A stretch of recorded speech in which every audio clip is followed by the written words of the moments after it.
우리가 마음의 뿌림을 받아 악한 양심으로부터 벗어나고 몸은 맑은 물로 씻음을 받았으니 참 마음과 온전한 믿음으로 하나님께 나아가자. 또 약속하신 이는 미쁘시니 우리가 믿는 도리의 소망을 움직이지 말며 굳게 잡고 서로 돌아보아 사랑과 선행을 격려하며 모이기를 피하는 어떤 사람들의 습관과 같이 하지 말고 오직 권하여 그날이 가까움을 볼수록 더욱 그리하자. 아멘.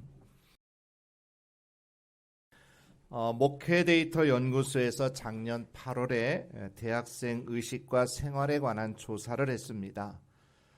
이 조사에 의하면 개신교 대학생의 42%가 가나안 성도라고 하는 결과가 나왔습니다. 그리고 대학생들의 70%가 무종교인데 향후 믿고 싶은 종교가 있다면 어떤 종교를 택하겠느냐, 이 질문에 불교를 택하겠다는 사람은 이전보다 더 늘었는데 개신교를 택하겠다라고 하는 사람은 더 줄었다는 겁니다.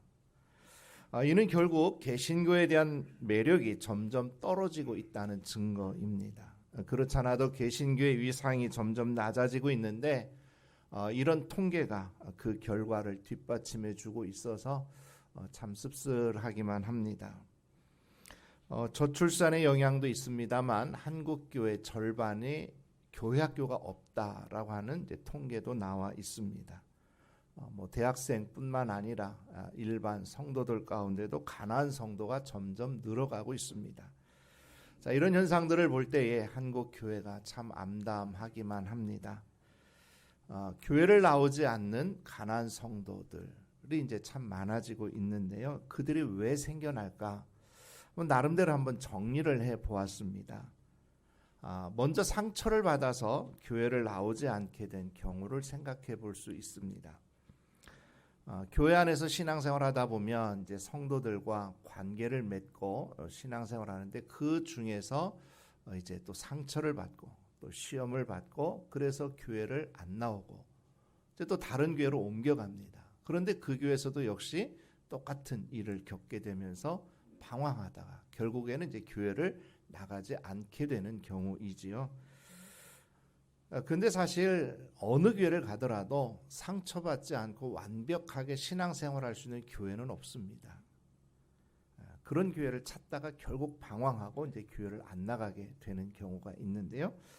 자, 그다음에 이제 교회 안에서 좀 좋지 못한 일들을 보면서 교회에 대한 실망감 때문에 교회를 나오지 않는 경우들이 있습니다.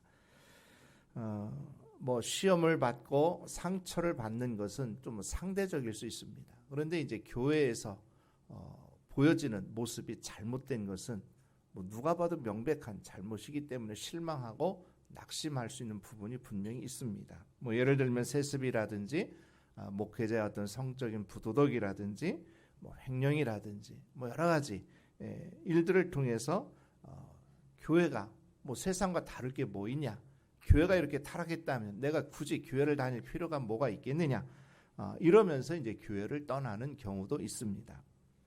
자, 또 생각해 볼 수 있는 것은 자기와 경제적, 지적 수준이 맞지 않아서 수준 딸려서 못 나가겠다, 이런 사람도 있을 수 있습니다. 그래서 자기보다 수준이 낮은 사람이 교회 오는 것을 반갑게 생각하지를 않습니다. 사람을 차별하는 거죠. 자, 그러다 보니까 이제 거기에 실망하고 교회를 나오지 않는 경우도 있을 수 있습니다. 또 반대로 열등감 때문에 교회를 안 나올 수도 있습니다.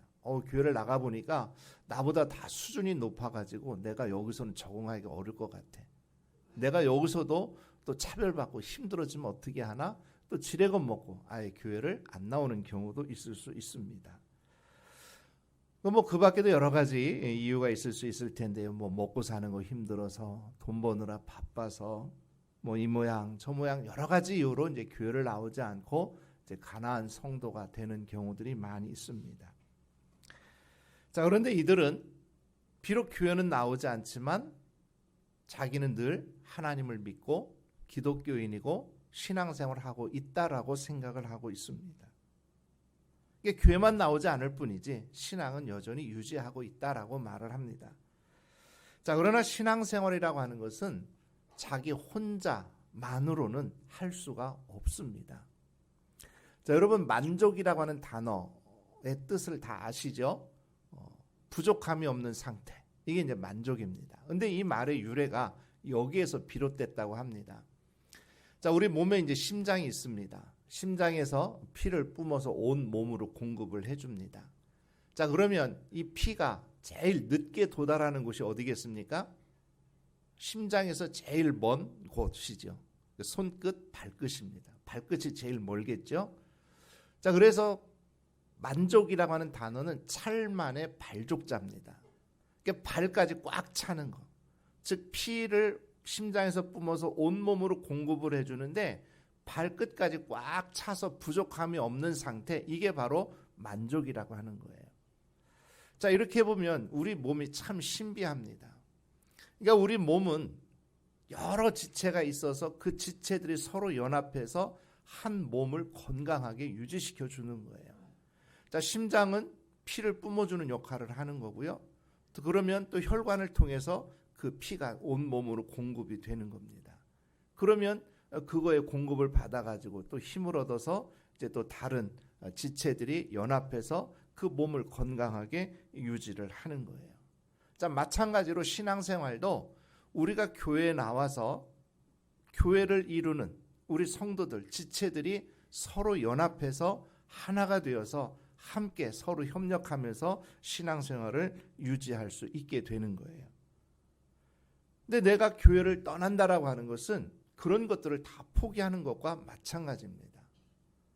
그런 교회를 떠나서도 신앙생활을 할 수 있다 이렇게 생각하는 사람은 나는 내 몸에 머리만 있으면 돼, 내 머리에 심장만 있으면 돼, 이런 사람과 별반 다르지 않아요.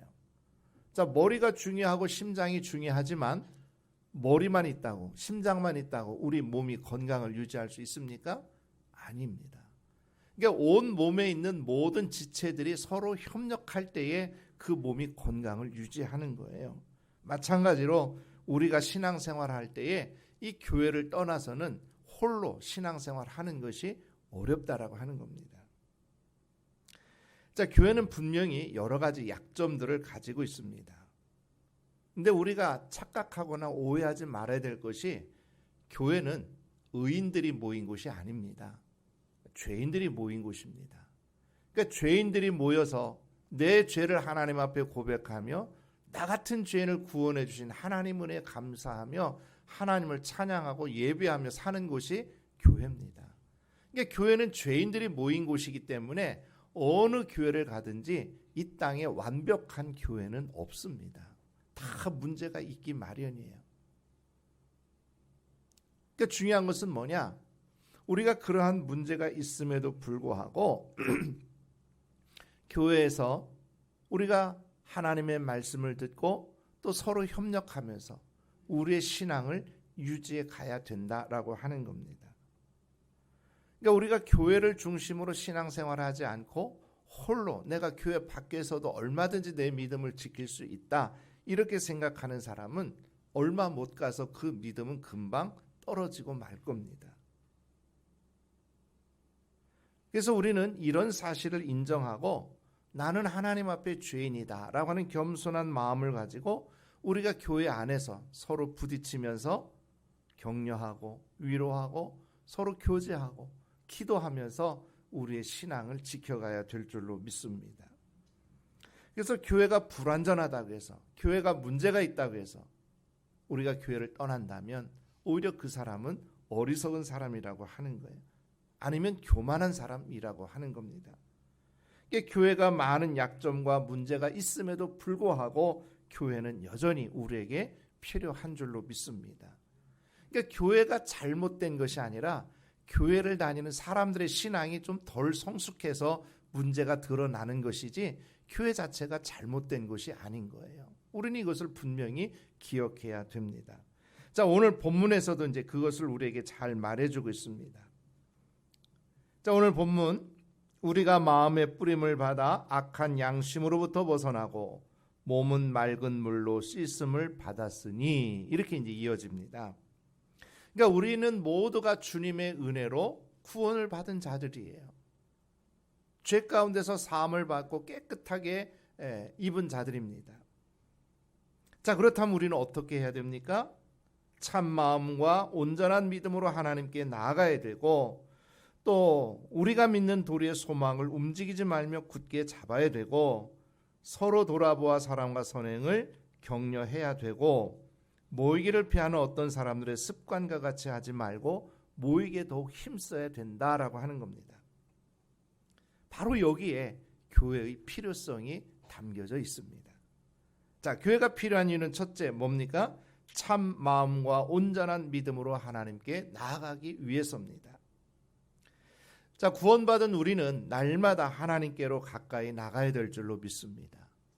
하나님께 가까이 나가지 않고 하나님부터 멀어지면 우리의 신앙도 떨어지게 되어 있습니다. 자, 에덴 동산에서 하나님께 범죄한 인간이 제일 먼저 한 행동이 뭐였습니까? 자기들이 벗은 것이 부끄러워서 무화과 나무 잎으로 치마를 해 입었어요. 그 다음에는 동산나무 사이에 숨었습니다. 자, 자기들의 부끄러움을 감추고 하나님의 낯을 피해 숨었다는 이야기는 하나님부터 멀어졌다라고 하는 것을 의미하는 거예요. 우리도 마찬가지잖아요. 누군가에게 죄를 지면 그 사람 눈을 쳐다볼 수 있습니까? 못 쳐다봐요. 그리고 그 사람을 슬슬 피합니다. 왜? 내가 지은 죄가 있으니까 멀어지는 거예요. 하나님과의 관계도 똑같은 겁니다. 자, 그런데 에덴 동산에서 쫓겨난 이후에 인간은 계속해서 하나님부터 멀어져 갑니다. 형이 동생을 죽여요. 또 사람들이 생각하는 것마다 악합니다. 오죽하면 하나님이 이 세상 지으신 것을 한탄하시면서 물로 심판하실 계획을 세우셨겠습니까? 그 이후에도 인간은 바벨탑을 쌓으면서 하나님 앞에 대항하려고까지 합니다. 자, 그리고 하나님 앞에 택함 받았던 이스라엘 백성 역시도 그들마저도 하나님을 계속해서 버리고 떠나가고 우상을 섬기고 그렇게 죄 가운데 살아가게 됩니다. 자, 그런데 놀라운 것은 하나님은 그런 인간을 계속해서 하나님께로 돌아오라고 부르셨다는 겁니다. 하나님께로 돌아와야만 살 수 있기 때문입니다. 자, 성경에서 보듯이 우리가 하나님께로 돌아가야 사는데 하나님께로 돌아가는 거 쉽지 않다는 겁니다. 그게 쉬웠으면 이스라엘 백성이 그렇게 하나님을 떠나갔겠습니까? 자, 그러면 우리가 왜 자꾸만 하나님을 떠나갑니까? 그것은 우리 안에 있는 욕심 때문에 그런 거예요. 자, 출애굽한 이스라엘 백성들, 그들 앞에 조그만 어려움이 다가와도 하나님을 원망하고 모세에게 불평하면서 자꾸만 애굽으로 돌아가려고 합니다. 자, 그러면 그들이 하나님의 은혜를 몰랐기 때문에, 하나님의 은혜를 체험하지 못했기 때문에 그렇게 했습니까? 그렇지 않잖아요. 자, 그들이 애굽에서 노예로 고통 가운데 있을 때 하나님께서 10가지 재앙을 내리셔서 그들을 애굽에서 건져내셨습니다. 자, 그리고 홍해를 건너게 하시고 광야에서 먹을 것이 없는 그곳에서 만나와 메추라기를 줘서 먹게 하시고 또 물이 없을 때 물을 내어서 물을 먹게 하시고 그렇게 하나님은 기적을 베풀어 주셨어요. 그런데도 그런 기적을 체험한 이스라엘 백성들은 눈앞에 조금만 어려움이 있으면 불평하고 원망하고 자꾸만 애굽으로 돌아가자고 그렇게 외쳐댔던 겁니다. 그럼 애굽으로 돌아가면 뭐 좋은 일이 있습니까? 애굽으로 돌아가면 노예밖에 더 합니까? 그런데도 자꾸만 그들은 그곳이 좋다고 그 앞에 있는 어려움 이걸 참지 못하고 나에게 이런 기적을 베풀면서 지켜주신 하나님의 은혜를 잊어버리기 때문에 자꾸만 그렇게 하는 거예요. 자, 그리고 또 그들이 가나안에 정착한 다음에는 어떻게 합니까? 가나안 사람들이 섬기던 우상 바알을 섬기기 시작합니다. 이제 그들이 농사를 지으면서 가나안 원주민들이 섬겼던 그 바알 신은 비를 관장하고 우리에게 풍요를 가져다주는 신이라고 믿었기 때문이에요. 이게 농사를 짓는 입장에서 그런 신을 믿어야 그 신이 우리에게 더 큰 복을 줄 것 같은 생각이 들었기 때문인 거죠. 그래서 그들은 하나님을 버리고 이렇게 우상을 섬기기 시작하는 거예요. 이게 결국 우리가 하나님부터 멀어지는 이유는 뭡니까? 우리 안에 있는 욕심 때문에 그런 거예요. 세상이 더 좋아 보이는 거죠. 세상에서 내가 어떻게 하면 더 많은 것들을 누리고 더 많은 것들을 얻고 평안하게 살아갈 수 있을까? 이런 것을 생각하다 보니까 하나님보다 세상이 더 좋게 보이기 때문에 우리는 자꾸만 하나님으로부터 멀어져 가게 되는 거예요. 그러니까 내 마음으로는 하나님께로 향하고 싶지만 실제 우리의 삶 속에서는 오히려 죄 가운데 빠지면서 하나님부터 멀어져 가게 된다고 하는 겁니다. 그러니까 우리는 자꾸만 하나님의 말씀을 듣지 않으면 우리는 그런 유혹을 따라 갈 수밖에 없는 겁니다. 자, 그래서 교회는 어떤 곳입니까? 교회는 하나님의 말씀을 선포하는 곳이에요. 그래서 하나님의 말씀, 이 성경책이 어떤 책입니까? 아주 오래된 책이잖아요. 그래서 이 오래된 책 성경을 해석해서 현 시대인들이 하나님의 뜻이 무엇인지 깨닫고 그 뜻 가운데 살아갈 수 있도록 선포하는 곳이 바로 교회입니다. 그래서 교회는 이렇게 오래된 성경을 올바르게 해석해서 현 시대인들이 알아들을 수 있도록 선포하는 훈련받은 목회자가 있어요. 목회자를 통해서 이 말씀이 선포되고 우리는 그 말씀을 통해서 내가 이 시대에 어떻게 살아가야 될 것인가 깨닫고 그 말씀대로 살아가게 되는 거예요. 이런 과정을 통해서 우리는 믿음을 지키고 하나님께로 가까이 나아갈 수 있게 되는 겁니다. 근데 우리가 교회를 나오지 않냐고, 나 혼자서 내가 믿음 생활할 거야, 유튜브에 보면 얼마나 좋은 목사님들 설교가 있는지 몰라, 이러면서 그런 것들을 의지하려고 합니다. 그러나 유튜브를 통해 설교 듣는 것이 어떻습니까? 얼마나 편식이 심합니까? 내가 좋아하는 목사님 설교만 듣고 은혜 받을 수 있는 설교만 들어요. 정말 내가 해야 될 것은 하지 않고 나에게 뭔가 위안을 주고 위로가 되는 이런 말씀만 듣다 보면 그 신앙은 점점 편향적으로 될 수밖에 없는 거예요. 올바르게 신앙이 성장할 수가 없는 겁니다. 이 때문에 우리가 믿는 소망을 지키기 위해서, 하나님께로 가까이 나아가기 위해서 교회는 반드시 필요한 줄로 믿습니다. 그러기에 우리는 날마다 정기적으로 교회에 와서 하나님의 말씀을 듣고 그 말씀을 통해서 내가 하나님 앞에서 어떻게 살아가야 될 수 있는지를 깨닫고 하나님 앞에 날마다 가까이 나가야 될 줄로 믿습니다. 자, 그 다음에 교회는 교제와 격려를 위해서 꼭 필요한 것입니다. 자, 24절 말씀에 보면 서로 돌아보아 사랑과 선행을 격려하라고 했습니다. 그러니까 우리 성도들은 이 격려, 권면, 이게 참 필요합니다. 나는 격려 필요 없어, 나는 얼마든지 내 혼자 힘으로도 살 수 있어, 이런 사람은 사실 없습니다. 어느 누구도 겉으로 보기에는 참 멀쩡해 보이고 아무런 문제가 없어 보이지만 조금만 깊이 얘기하다 보면 마음속에 있는 근심, 걱정, 온갖 두려움으로 다 가득 차 있습니다. 근데 그걸 말로 표현을 못할 뿐인 거지요. 근데 그러한 자들에게 뭔가 하나님의 말씀으로 위로하고 또 격려하고 소망을 줄 때 우리는 그것을 통해서 힘을 얻을 수가 있다고 하는 겁니다. 그 뉴욕의 지하도에서 연필을 파는 사람이 있었습니다. 말이 파는 것이지 구걸이나 마찬가지죠. 그러니까 사람들은 돈만 주고 연필은 가져가지 않습니다. 근데 어느 날 성공 강사로 유명한 지글러 박사가 그 앞을 지나가게 되었어요. 근데 이 지글러 박사도 여전히 다른 사람과 똑같이 이제 1달러를 주고 지나쳤습니다.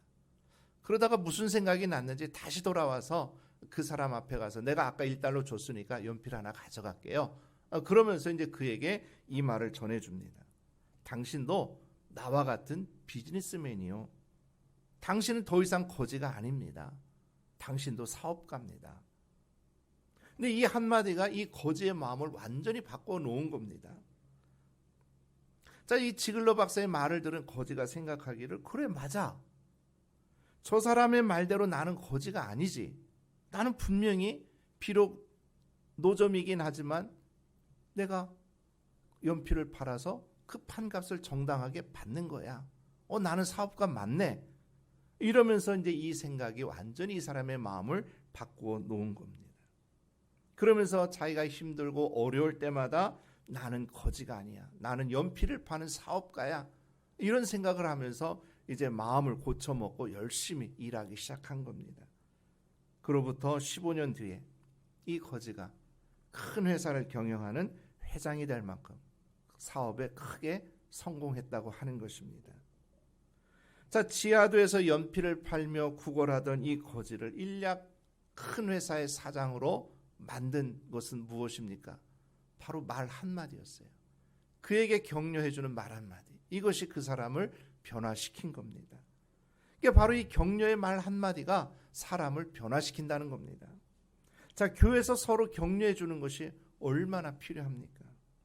자, 우리가 이 세상에서는 사실상 격려를 많이 받지 못할 때가 많습니다. 자, 이 세상은 어떤 세상입니까?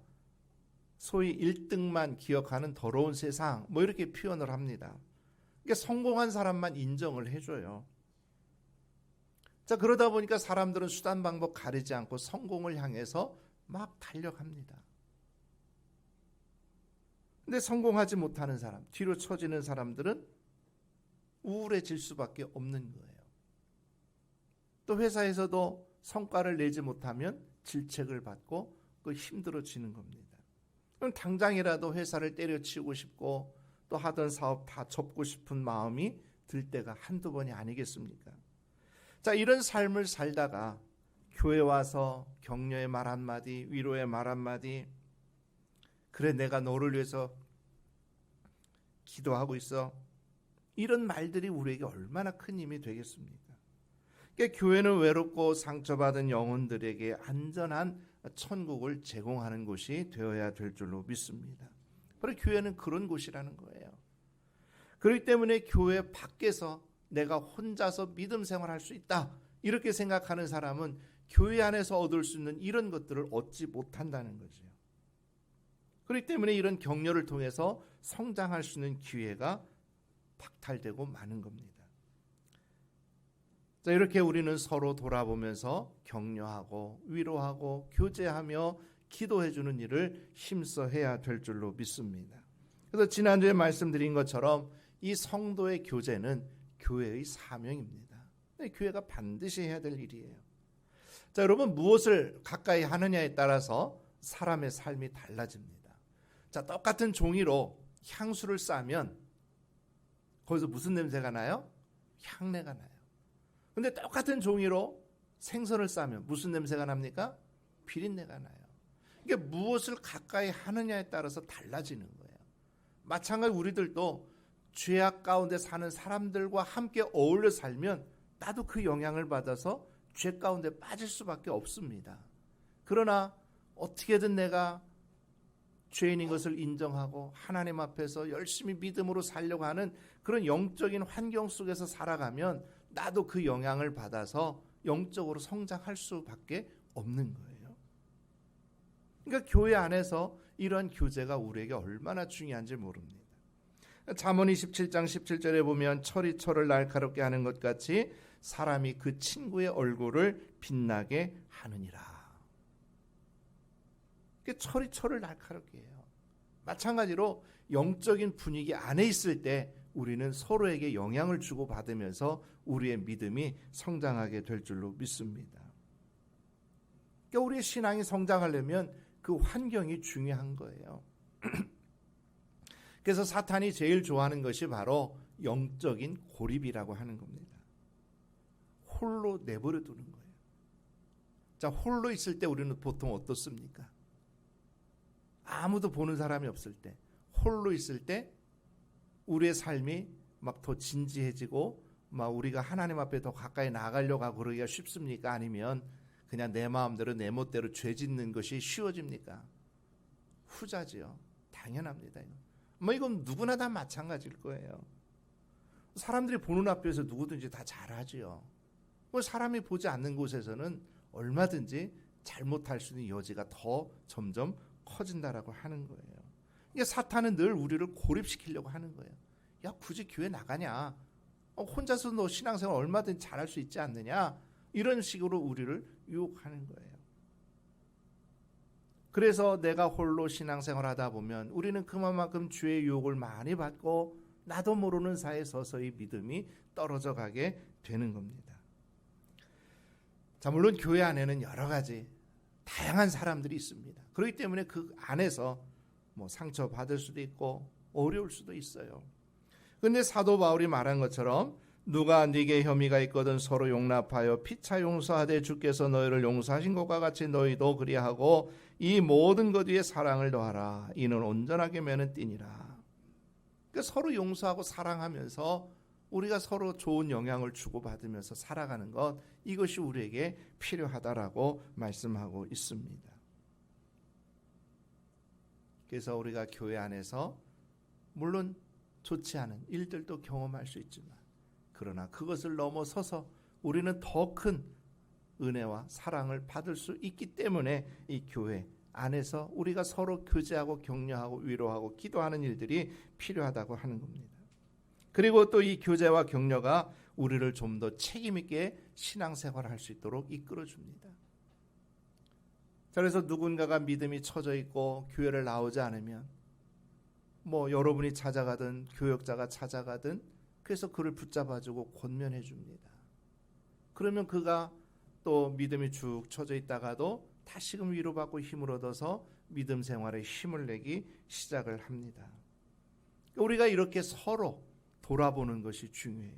그래서 오늘 말씀에서도 서로 돌아보라고 하는 거예요. 나 혼자 살기도 바쁜데 언제 서로 돌아볼 새가 있어? 그것이 아닌 거예요. 그러니까 신앙생활은 우리가 함께 서로 돌아보면서 서로 좋은 영향력을 주고받으면서 함께 성장해 가야 되는 겁니다. 그래서 이렇게 서로 영향을 주고받는 것, 이것을 우리는 영적 상호 책임이다 이렇게 말을 해요. 그러니까 우리는 서로가 영적으로 상호 책임을 지는 존재다 이런 생각을 가지고 우리가 서로에게 좋은 영향을 주고 또 나도 그것을 받아야 되는 거죠. 이걸 통해서 우리의 믿음이 성장할 수 있는 거예요. 그런데 교회 밖에 그리스도인들, 가난한 성도들은 이런 영적인 상호 책임을 해줄 사람이 없잖아요. 그러니까 그 신앙을 지켜내는 것이 쉽지가 않아요. 결국은 서서히 믿음이 떨어져 갈 수밖에 없는 거예요. 자기 혼자는 나는 믿음이 있어, 나는 신앙생활 계속 하고 있어 하지만 그러나 그게 온전한 신앙이 될 수가 없는 거예요. 자, 여러분도 교회 한 2주, 몇 주만 빠져도 어떻습니까? 교회로부터 되게 멀어진 느낌 들지 않습니까? 그런 거예요. 그런데 내가 교회를 나오지 않고 내가 교회 밖에서 내 홀로 신앙생활을 하겠다? 그런다면 그 신앙을 유지한다고 하는 것은 쉽지 않은 일입니다. 자, 주님은 우리의 영적인 상태를 너무나 잘 아셔요. 또 하나님은 속지 않습니다. 교회 밖에서도 하나님을 잘 믿을 수 있다라고 생각하는 사람은 그건 자신을 속이고 하나님을 속이는 일이 되는 겁니다. 그러니까 하나님께서 교회가 필요하기 때문에 세우셨는데 이 교회를 굳이 부인하면서 내 믿음을 지킬 수 있다 생각하는 것은 교만일 수밖에 없는 거예요. 그러니까 하나님께서 교회가 필요하기 때문에 교회를 세우시고 또 교회를 통해서 우리가 함께 모여 신앙생활을 할 수 있도록 하는 거 아니겠습니까?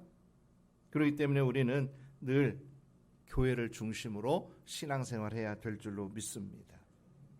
자, 그래서 오늘 또 말씀에서 뭐라고 합니까? 모이기를 패하는 어떤 사람들의 습관과 같이 하지 말고 오직 권하여 그날이 가까움을 볼수록 더욱 그리하라 이렇게 말씀하고 있습니다.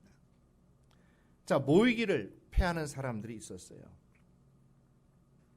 자, 이 히브리서가 기록될 당시의 사람들은 예수님께서 곧 오신다라고 약속을 했는데 예수님이 오시지 않아요.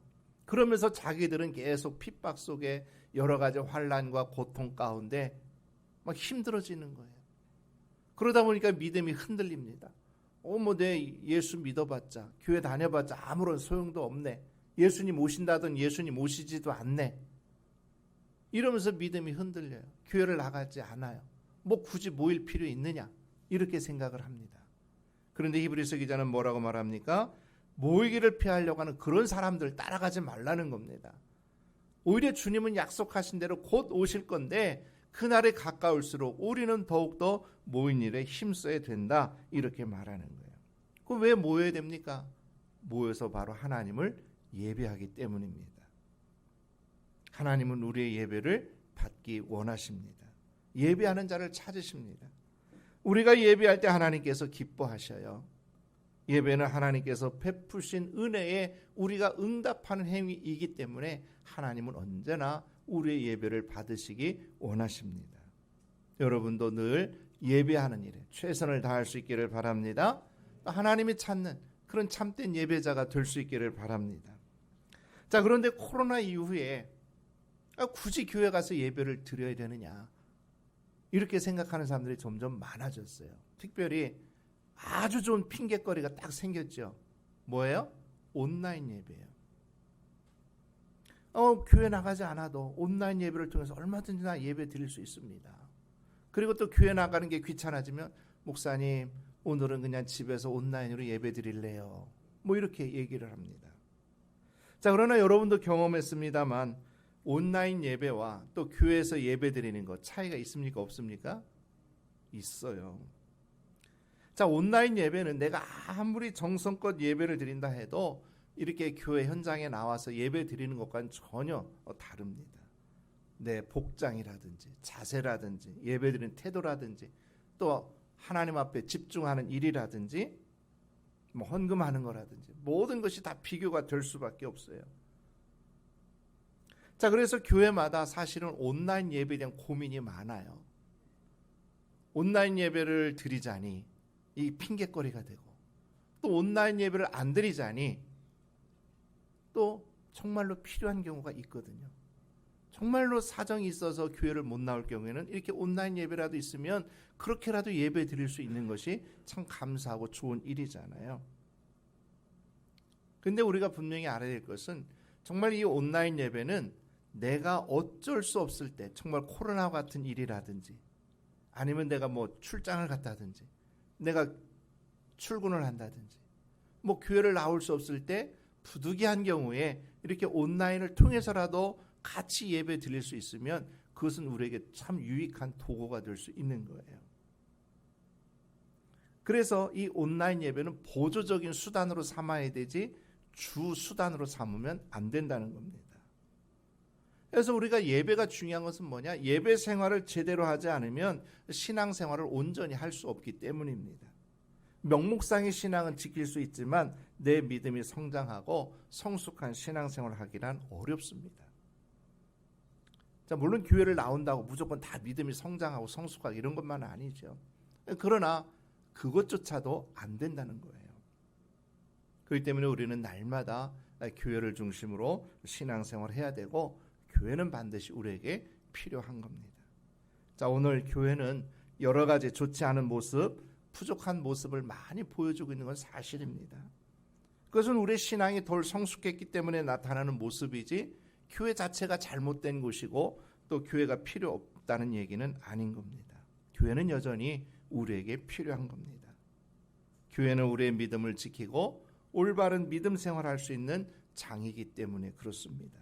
그래서 우리는 늘 교회를 떠나지 않고 교회를 중심으로 신앙생활을 해야 될 줄로 믿습니다. 그래서 우리 모두가 교회를 사랑하고 또 교회를 중심으로 믿음을 지키고 또 우리 주변에 가난한 성도들이 있다면 그들을 잘 권면하고 설득해서 교회로 인도해서 우리가 함께 더불어서 신앙생활을 해야 될 줄로 믿습니다.